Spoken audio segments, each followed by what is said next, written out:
ባለፉት 10-20 ዓመታት በመንግስት ስራ ውስጥ የነበራችሁ ሰዎች በተለይም ቴክኖሎጂ ጋር የሚያያዝ ስራ የምትሰሩ ሰዎች የዛሬውን ቀን እንዴት እንደምታዩት መገመት ያስቸግራል።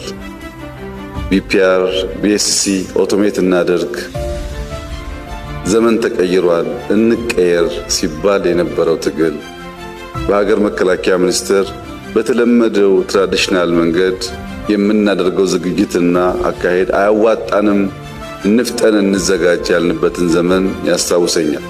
ከዚያ ወጥተን የሲቪል ሰርቪስ የሚባለው የመንግስት ቁልፍ አገልግሎት ሰጪ ተቋም ህዝብን በብዙ መንገድ ያስመረረ ተቀይሮ አሁን ባለበት ሁኔታ ዘመናዊነት ተላብሶ ማየት ለእንደኔ አይነት ሰው የሚሰጠውን ደስታ መገመት ትችላላችሁ።